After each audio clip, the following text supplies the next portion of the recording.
We decided to dress up a little bit when we went to the courthouse together. It was going to be the fastest wedding ever, but I still wanted it to be memorable. Josh looked so handsome in his black tuxedo. I was filled with so much happiness and sadness at the same time. I loved him so much, but this wasn't how I expected my wedding day to be at all. Just as we were about to say our vows to each other, someone came crashing in through the doors. You two left for this?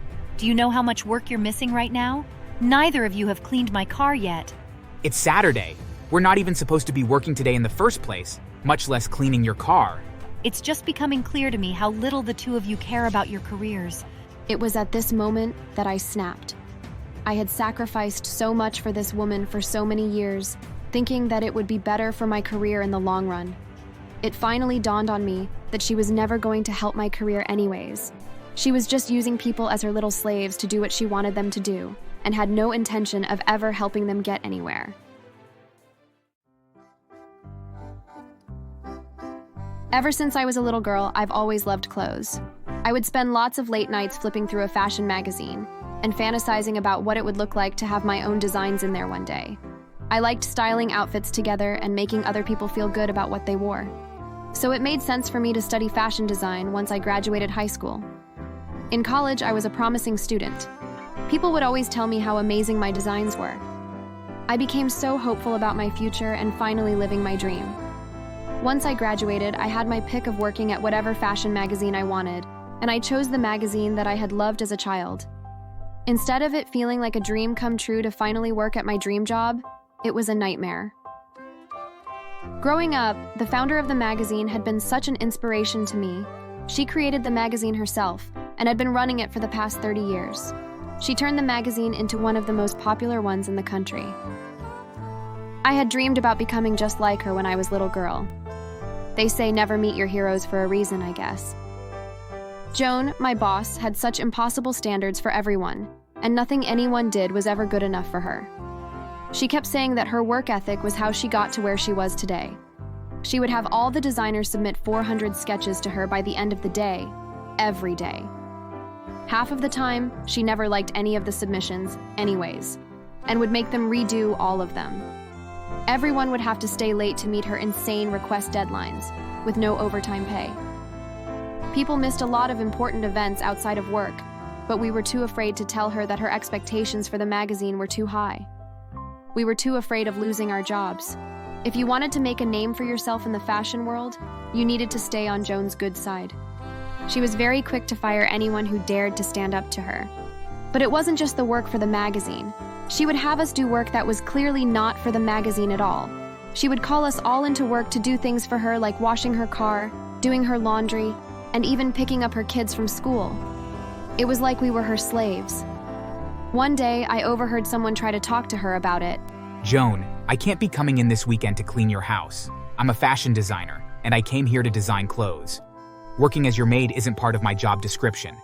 As long as you work here and want to make a name for yourself in this industry, you're going to do what I tell you to do. But since you don't like it, I won't make you do it. You're fired. Get out. As much as we all hated her, she was a powerful person in the industry, and if we wanted to get anywhere with our careers, we had to do what she said.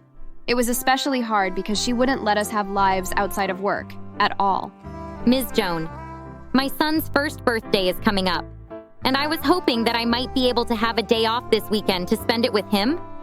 I've been having so many late nights in the office lately that I haven't been able to spend any time with him in months. You want a day off this weekend? Yes, please, that would be so wonderful. Of course you can have it off. In fact, you can have the whole weekend off. Oh my goodness, really? Weekends are for lazy good-for-nothings, and if you're not serious about your career here, then neither am I. You're fired. Get out! I was so scared of her for so long that I put so much of my personal life on hold for years. I didn't date. I didn't travel. I didn't do anything except work. Despite her being a terrible boss, I wanted to impress her so that I would have the confidence to finally create my own fashion company.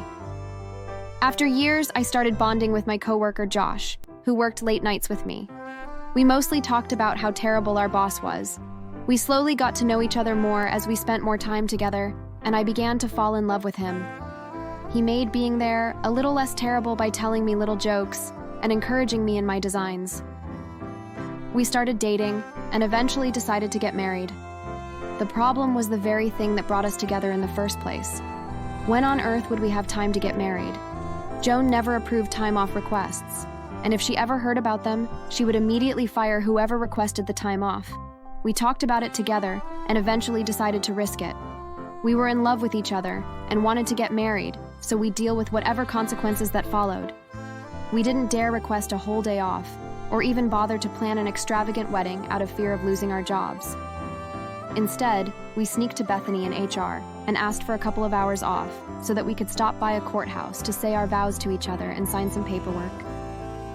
It wasn't glamorous or what I imagined my dream wedding to be, but I thought that was the only thing that would be quick enough so that Joan wouldn't fire us. Bethany readily agreed and submitted the paperwork. We decided to dress up a little bit when we went to the courthouse together. It was going to be the fastest wedding ever, but I still wanted it to be memorable. Josh looked so handsome in his black tuxedo. I was filled with so much happiness and sadness at the same time. I loved him so much, but this wasn't how I expected my wedding day to be at all. Just as we were about to say our vows to each other, someone came crashing in through the doors. You two left for this? Do you know how much work you're missing right now? Neither of you have cleaned my car yet. It's Saturday. We're not even supposed to be working today in the first place, much less cleaning your car. It's just becoming clear to me how little the two of you care about your careers. It was at this moment that I snapped. I had sacrificed so much for this woman for so many years, thinking that it would be better for my career in the long run. It finally dawned on me that she was never going to help my career anyways. She was just using people as her little slaves to do what she wanted them to do, and had no intention of ever helping them get anywhere. I stood there for a moment, thinking about all of the times that I had let her bully about how I led my life because I was so afraid of getting on her bad side. Heck, I almost sacrificed having the wedding of my dreams just because I was so afraid that she would fire me. I had had enough. You know what? You're right. I've worked for you for 5 years, have never taken a sick day or a vacation day, or even had a life outside of work because I'm not serious about my career. I've been terrified of you, but you don't scare me anymore. I quit. Me too. Now we have time to have a real wedding instead of a rushed one in the courthouse. Neither of you can quit because you're both fired. I'll make sure you don't get a job anywhere ever again. Josh and I had enough money saved up to have the wedding of our dreams, like we had always wanted. We had a destination wedding in a beautiful foreign country, with all of our families there. We invited all of our co-workers, and after hearing what had happened, all of them quit working for Joan. They were inspired by us for having stood up to her, and decided to stand up to her themselves. A lot of them took to social media to tell the world how terrible she was as a boss. Their videos went viral, and no one wanted to work for her anymore. After our beautiful honeymoon together, we decided that in order to have the fashion designing career we had always wanted for ourselves, we would need to create our own magazine company. We told all of our co-workers, and they all readily agreed to come work for us. All of us worked hard as a team, and with all of our experience working under Joan for so long, we had an amazing magazine that quickly became more popular than Joan's magazine ever was. I was so happy that I was finally working for myself, like I had always wanted, and had the loving husband of my dreams. This was the life I had always wanted for myself. I was just mad that it took me this long to finally stand up for myself and get it. Our magazine company expanded so quickly that we became global fashion icons. We didn't let the success get to our heads, though. Josh and I had very strict employee standards, and made sure that we never treated any of our co-workers like Joan had treated us. Did you hear? Did I hear what? Joan's magazine company flopped. No one wants to work with her because they heard how terrible she was to her employees. She had to declare bankruptcy. Oh my gosh, really? What is she doing now then? No one knows. She just disappeared. I soon found out where she went. Thanks to the success of our magazine, Josh and I were able to hire maids from a cleaning company. They sent different maids to our home every weekend to clean up, do our laundry, and wash our car. One weekend, I recognized one of the maids that was cleaning our house. It was Joan. When she saw me, she busted into tears and got on her knees. This is so embarrassing. This maid company is the only place that will hire me after everything that happened with my previous company. Will you please hire me? You know how good I am at my job, and it's such a waste of my talents for me to be scrubbing toilets for the rest of my life. I'm so much better than this. You wouldn't have gotten where you are today without me. This is the least you could do to return the favor of me helping you with your career. You never helped me with anything in my career. Everything I have today is because I worked my butt off for it. All you did was hold me back and make me do your chores.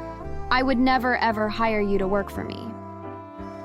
After she left my house, I called the maid company and told them that I didn't want her to ever clean my house again. They asked me what happened. I simply told them how bad she smelled and that she didn't do the job properly. A few months later, I heard she was fired from her job and is currently in search of any job to survive.